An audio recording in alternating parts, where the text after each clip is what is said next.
going to just go quickly through our Module 1, the basic facts on our e-learning course, API 653 Storage Tank Inspector. This is a CPD accredited course. And on basic facts, we will be discussing about how to register, how to apply, what are the core documents that you need to look at and study, and discuss about the publication effectivity sheet,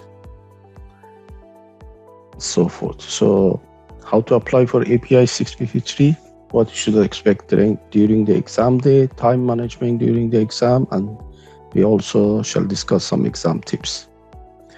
How the API exam question developed. Now, periodically, question session, writing session is conducted, and the subject matter expert design a question. This is checked by 3 other subject matter experts, and they want to see whether the question written clearly and does the question cover the knowledge that is important to the API 653 Storage Tank Inspector. These questions are initially included in the data bank as non-scored pretest questions. And this is basically to, again, do another cross-check to see that how many candidates have actually answered it correctly. Was it too difficult? Was it too easy? Has it been challenged by the candidates during the exam or not? Presently, there are over 1,000 scored questions in data bank, and they are grouped by topics.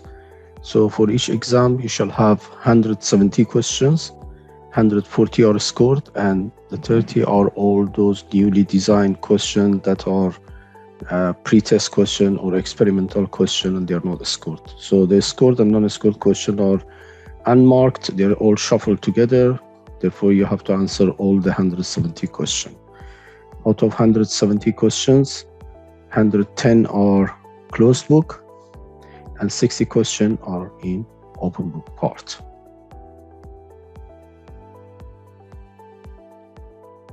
Okay, the golden question of how to prioritize and plan studying for API 653 Storage Tank Inspector. Now, obviously, everybody has got a limited amount of time to study, so you need to invest your time wisely. That is, obviously, you should spend your study time where you get the maximum return. Almost half of the test question come directly from API 653, so that is your priority. For every hour spent on other publication, spend 2 hours studying twice the API 653. So if you thoroughly understand API 653 and don't even look at other publication, some people say that you can even have a chance of passing the exam. Obviously, we are not recommending this, but it just shows how important the API 653 inspection code standard is. Around 70 to 75 questions come directly from API 653. This is a 150 page long, so that is on average 1 question for every 2 pages. The remaining 85 to 90 questions come from some 2,000 pages of the remaining documents in the publication effectivity sheet. That's even less than 1 question for every 20 page read. So you can see the importance of API 653. So spend your time in the rich veins of API 653. To do well, you should major on major and minor on minor. So you concentrate more on high scoring areas. Our level of coverage of subjects directly depends on the average number of questions you may expect during the exam. So the level of depth that we have covered this are commensurate with the number of questions that you shall be expect to answer. This means that we shall cover briefly those reference materials that contribute to a few exam questions, while question-rich reference materials or high-scoring areas are covered in much more detail. Now, how to plan your time? Obviously, your learning efficiency increase by having a plan and be focused. So why spend hundreds of hours studying randomly when you could learn just as much as or even more with 50 or 60 hours of organized approach. Our e-learning course helps you manage your time as well as focusing on key subjects in an organized and effective manner. The plan you can choose is, say, on a 12 weeks preparation, you can study 6 to 8 hours per week, and that would be like 1 to 1.5 hours per day. The plan will allow you to study at a steady pace whenever you want and wherever you want, with 24/7 access to our e-learning course, and you can use our WhatsApp line and chat line if you have any queries, and we normally answer within minutes during working hours. So I'm Ash, technical queries, most doing the general queries, anything except the technical parts, and Masood doing anything on access and IT, who is our manager. But you can always call or text any of us, and we shall pass down the information to resolve your issue as soon as possible, or if you have any technical question. You can also write to us to contact us. E-learning and satisfaction will significantly increase with this disciplined approach that can fit into your daily routine. So do not wait and cram till the week before the exam. You may still be lucky to pass the test, but you will soon forget what little you have learned. Preparing for a certification exam is a great opportunity to really increase your inspection knowledge and experience. Make the most of it by significantly enhancing your career by getting certified. So let's see how the questions are set. The examination has two sections, open book and closed book parts. API 653 exam day is 7.5 hours long. That includes a short tutorial, that's 10 minutes, 2 hours 45 minutes for closed book, and a 45-minute lunch break, and then you shall attend the open book that lasts 3 hours 45 minutes. The closed book examination includes such questions as the inspector is normally expected to know without referring to the codes, so you should be able to answer it from the top of your head. These questions are called awareness type or practical type of question. So whenever you find a very definitive or quantitative statement or fact in the body of the code or recommended practices, or when the statement is repeated a few times in the code or recommended practices, a closed book question may be expected on it. Therefore, the basic requirements for a code, specific do and don'ts statements, important quantified statements, important definitions, and well-known inspection principles will constitute a closed book question. On the other hand, where the candidate is required to refer to the diagram or formulas or tables, it will always be an open book question as well as the calculation type of question. This information in the code, which is not short and crisp, there are large paragraphs or there are graphs, tables, formulas, they would normally be an open book part. And here the candidate is not expected to remember the information, but should know where to find it. So document navigation through the codes and recommended practices and standards in an open book is important, especially considering that the search button is disabled during the exam. The question asked in closed book part are straightforward statements directly from the code without much of modification, and therefore are easy to answer, or they are asked within the context of the scenario. So it's very important that you understand the concepts and have the knowledge and you know how to apply them and answer the question. Answer open book question, only one need to know where to find the answer in the code. If you cannot find the information quickly, go to the table of content. If you still can't find it, go to the list of tables or list of figures. And obviously try to solve our mock exam question by frequenting the code, so you get the hack of it, you get the feel of where you can find that piece of information. We have highlighted the important pages. For example, ASME section 9. It's a 1,000-page document, but you only need most of the information from page 170 to 190. So please use the code during the mock exam practice question, especially for calculation type. Even if it's simple, try to solve it yourself. And please frequent codes and recommended practices So that would help you greatly during open book part of the exam and saves time. And please note that it's very important to work with the soft copy of PDF, because that's what you get during the exam. You should obviously, again, we cannot emphasize that you should know how to navigate through that. And one way would be that you look at all these codes and recommended practices and see how they are structured and how they are sectionalized and structured. For example, QW means everything about welding. Please remember that study of API 653 should be thorough, while the study of ASME section 5 and 9, they are very specific topics and specific parts according to the body of knowledge. And our e-learning is focused on the body of knowledge, and we would recommend that if you are a month away from examination, read all the codes at least once and concentrate on highlighted text in the codes. If you are 2 weeks away, concentrate on highlighted text and the mock examination provided, and in the last week, just the highlighted text and flashcards. Time management during the exam. So this is important that you maximize and the time that is available to you. You got 110 questions and you need to answer it in 2 hours 45 minutes. This can be done within 2.5 hours for closed book, and for open book you have 60 questions, and for each question on average you have 3 hours 45 minutes.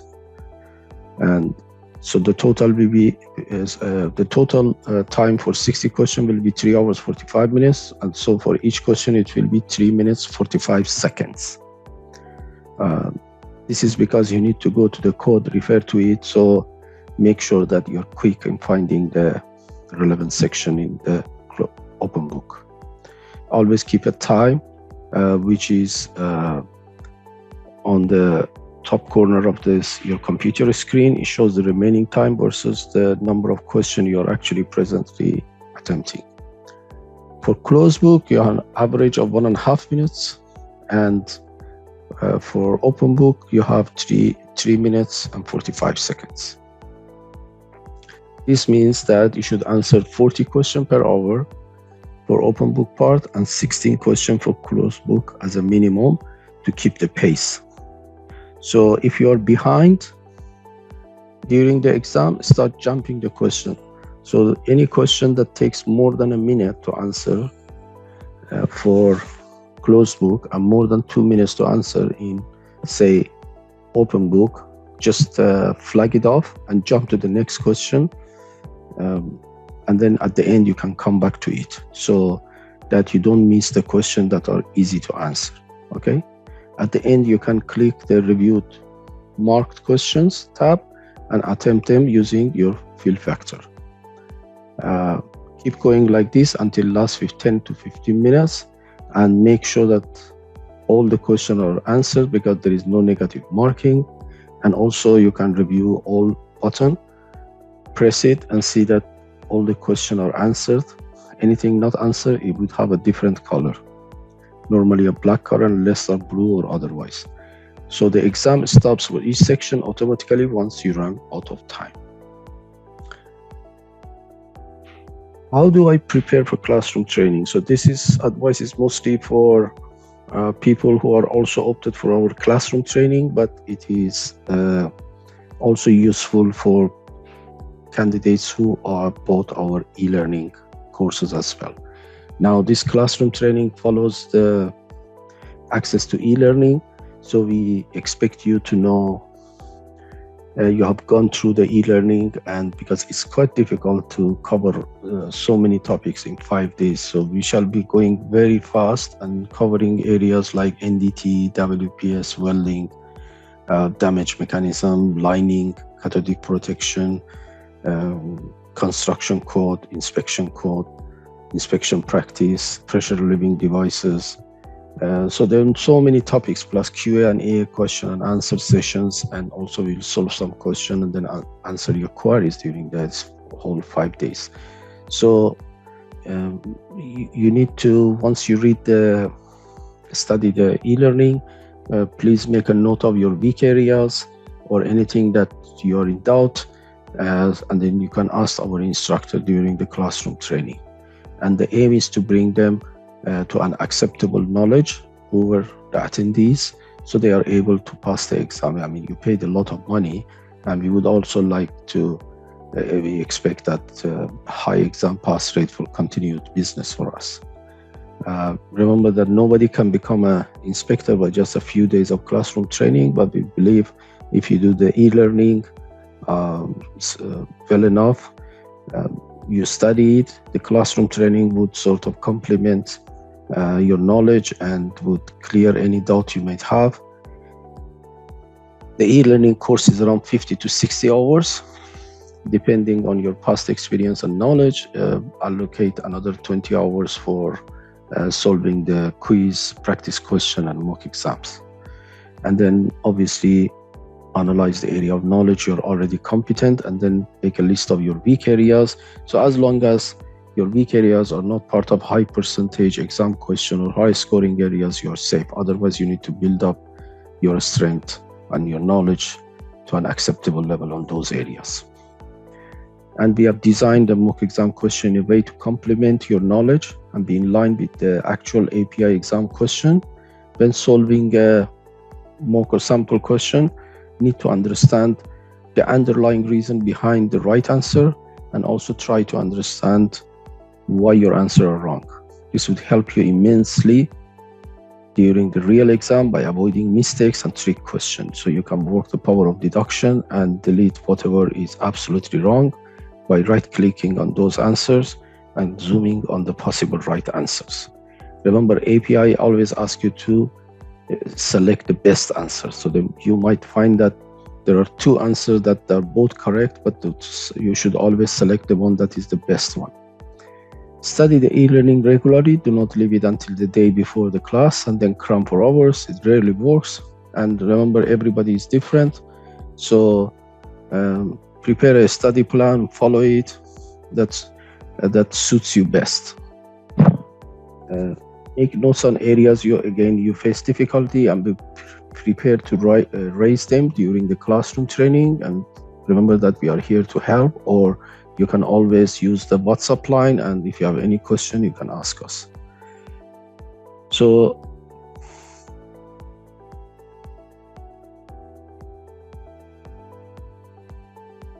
let's see about the percentage of exam question per code and recommended practice. So we have got a publication effectiveness sheet, which are the reference material for API 653 exam. There are 4 standards and codes: API 653, 650, ASME section 5 and 9. And there are 6 recommended practices: 571, damage mechanism; 575, inspection practice for tanks; 576, pressure relieving devices; 577, welding inspection; 651 and 652, lining and cathodic protection.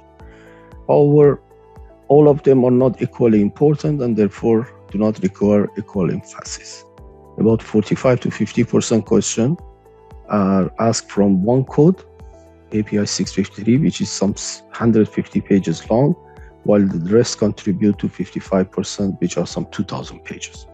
As you can see here, we have put the approximate number of questions versus the documents. So 653, 575, you receive around 70 to 75 questions. 650, around 15 questions. Section 5, NDT, around 10 to 15 questions. 571, around 8 to 10 questions. Damage mechanism, ASME section 9, welding engineering, and API 577, welding inspection, around 15 questions.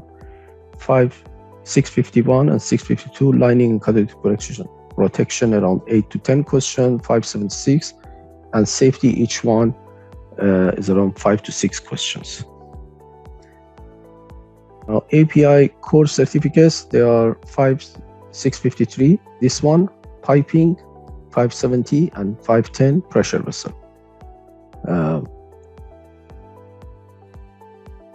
This core certification, they have a few documents in common that are 571, damage mechanism; 576, pressure relieving devices; 577, welding inspection, as well as ASME section 5 and 9, NDT, and welding engineering, WPS, WPQ, PQR.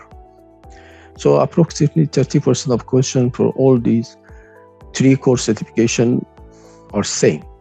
So most of the inspectors intend to get all the 3 certification, because once you pass one of them, you already covered 1/3 of the other. The API examination, including API 653, I held 3 times a year, and each exam window is 3 weeks long. The exam window for 653 for 2023 are March 10 to 31st, July 4th until August 4th, and November 3rd till 24th. So you have to choose one of these 3 weeks window at the time of applying for the exam. The pass rate is around 55 to 60%, and Prometric is subcontracted by API to hold the computer-based examination. And after registering and getting the API approval, you can book an exam date at your selected Prometric test center, and they have 3,000, almost 3 centers across 160 countries. And the deadline to get the API authorization email is 2.5 months prior to the selected test window. For exam schedule and application deadline, you can click on this or go directly to API ICP.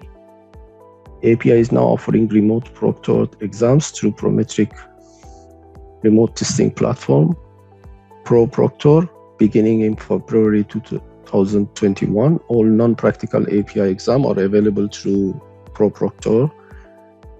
And how this works is that at the time of application, you ask for remote proctoring or remote exam, and you select a slot, the time, the date, and when you are scheduling. So if you want to read more about remote proctoring, you can click on this and you find out how that works.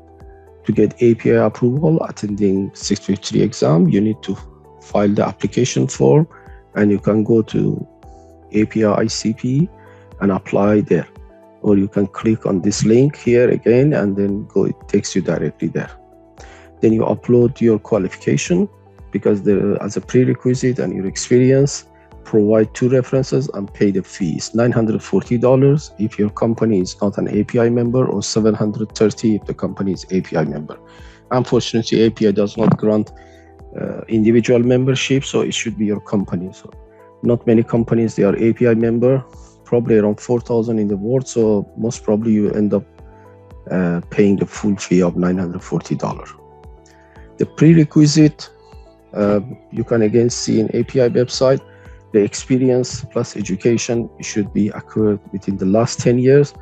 And you can look at the table below to see that if you can be qualified or not. So as you can see here, if you have got a bachelor degree, 1 year of experience is enough on supervision of performance of inspection activities on 653 on tanks. If you have 2-year degree or associate engineer, then it would be 2 years experience, which 1 year should be on supervision or performance of inspection activities, and high school is 3 years, again, out of which 1 year should be on supervision. And if you have no formal education, you can still attend this exam, provided you have 5 years of experience, out of which 1 year should be on supervision or performance of inspection activities. So once you provide your references and paid the fees and applied for the exam, API would send emails to your references. It's always better to sit with your references so they can verify, they're not confused, and they can, verify it quickly. Or talk to them, or at least sit with them. And it just takes a minute to do that. So once that is done, the API will send you an authorization email, and with a link to Prometric, where you can go there and select the slot you want, the date. And if you're attending in person, you put your postcode and tell you the closest test center to you, or the remote proctoring, you can just select the date. The 3 weeks exam window previously used to be 2 weeks. So remember that once you do select the 3 weeks window, you are committed to that window only. So for any reason, if you want to reschedule, it's as good as failing the exam, because you have to pay $300 and reschedule for the next window or any other window that you select. So make sure that the window you have selected is the one actually you intend to attend the exam. And remember that if you do not attend the exam within the allocated 3-week window for any reason whatsoever, such as being absent or no show at the exam date, failing to book a slot, non-availability of a slot in the preferred test center, because Prometric works on first come first served basis. So it's very important that as soon as you receive your email authorization, you select a slot and book it, because once that is gone, then you might not be able to book at your preferred test center. Or failing to book an available slot in another test center is as good as failing the exam. In this situation, you need to request a reschedule, the same way as if you fail the exam and pay $300 fee. The application deadline is around 2.5 months, but because of this problem, selecting the slots and all that, and you might not find a test center close to yourself, we always recommend that you do 3-4 months before the exam date, the window, not the deadline.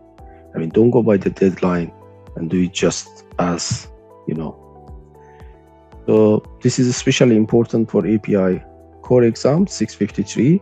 For other exams, non-core exam, it's easy to do that.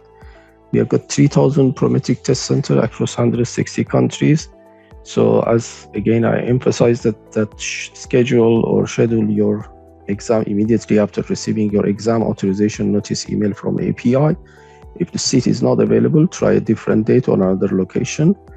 Remember, up to 29 days before your selected slot or the window, you can still change it if there is subject to availability. And then if it is less than between 5 to 29 days before your exam window, you have to pay a $70 fee, again subject to availability, to change the slot. Time limit for passing the exam. From your initial exam, you have 1 year to pass the exam, and that means 4 consecutive time you can attend the exam maximum. If after 1 year still you don't pass the exam, you have to again fill in a fresh application for initial exam again, all over again, and pay the $940 fee.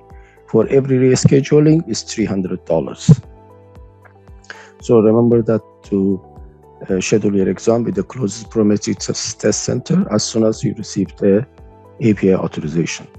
One of our trainees on API 653 received his email authorization 7 months before the exam, but he just attempted to select the Prometric only 2 months before the test window.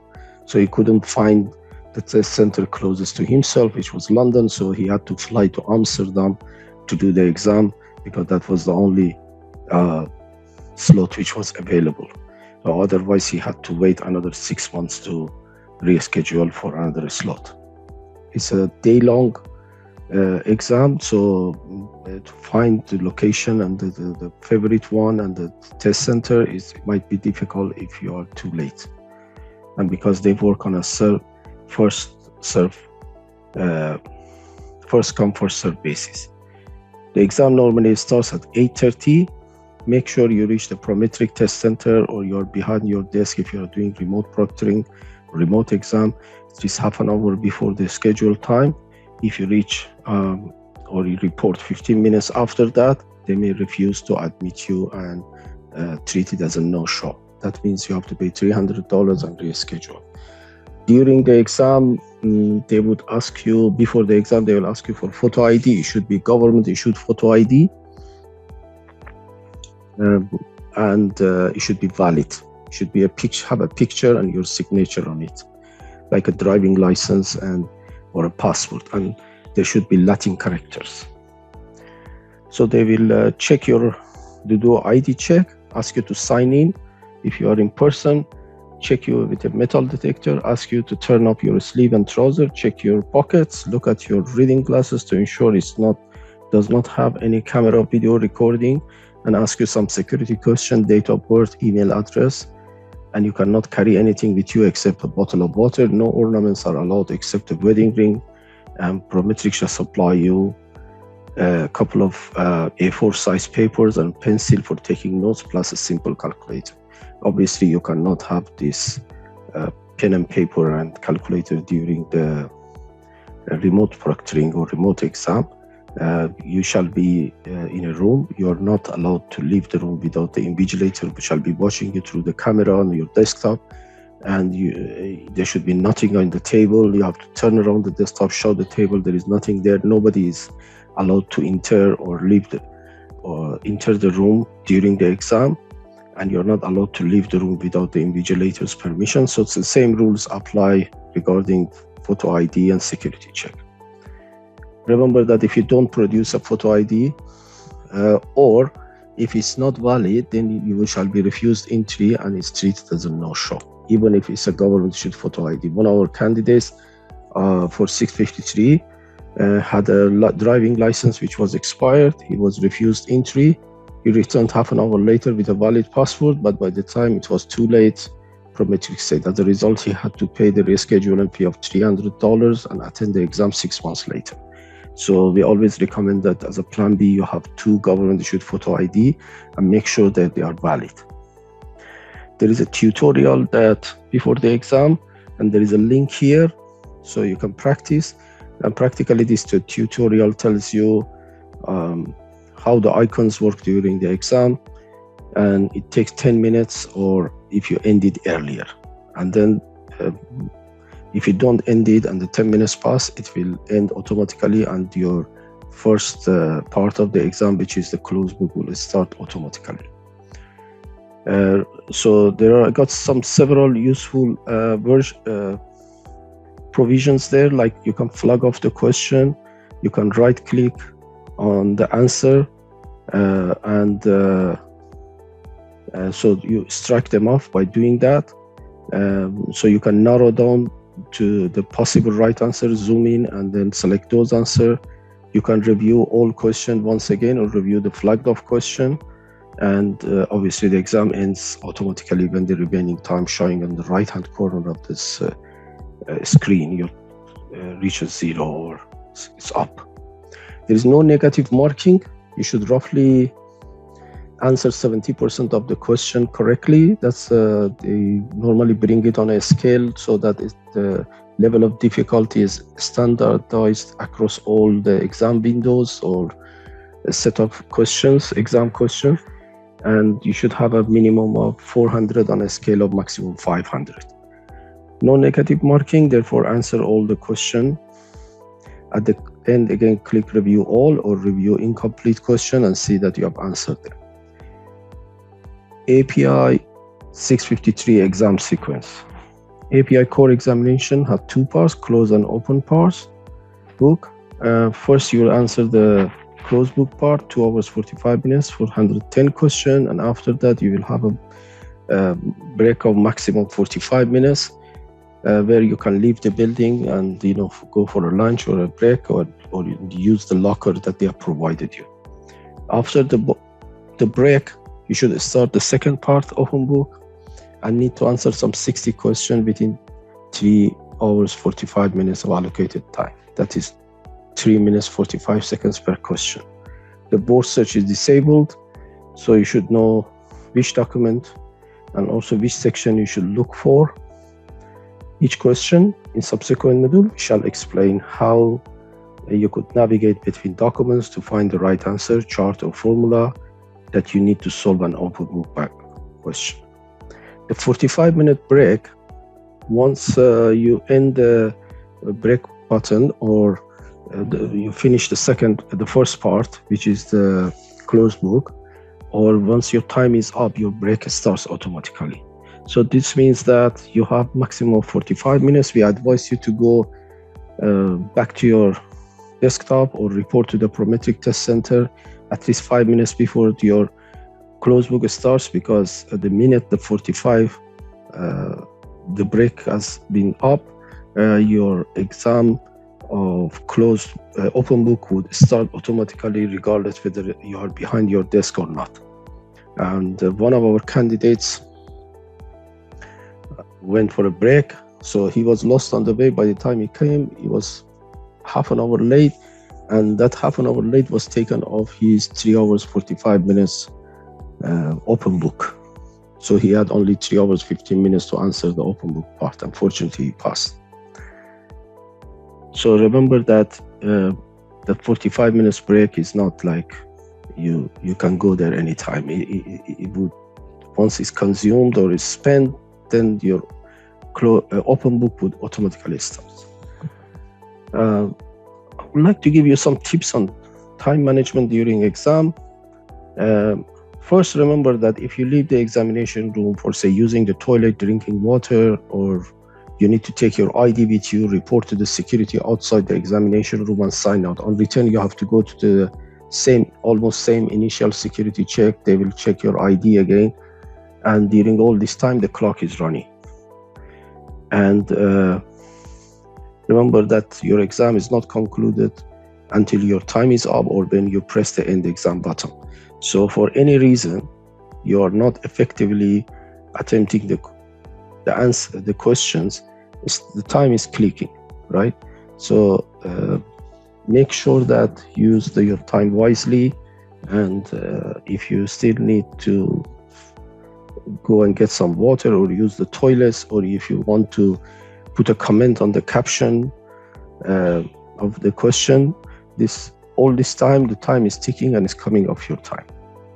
Okay. Again, number of questions, as we said, 170, 140 are scored, 30 pre-test not scored. They are shuffled together. You have to answer all of them. And we have explained the reason for non-scored questions, which are pre-test questions. And as soon as you finish the open book part, the second part, you receive an email notification. So the minute you leave the exam, you receive an email notification, and it is either a preliminary pass or a preliminary marginal, which is too close to call, or a preliminary not pass. The reason they say preliminary, because they are scaling this, and the final score comes 6 to 8 weeks after the 3 weeks window. It might take another 6 to 8 weeks to receive the certification and the wallet card, and normally it is earlier than that. If you fail, wait for the final score to come in, so then you can reschedule and pay the $300, and then you should receive this exam authorization approval once again within 2 to 3 working days. They don't need at the rescheduling to verify again your references or anything else. Just pay $300 and apply for rescheduling. Once you receive the email authorization, then book with Prometric as soon as possible. Certification, recertification, and cost.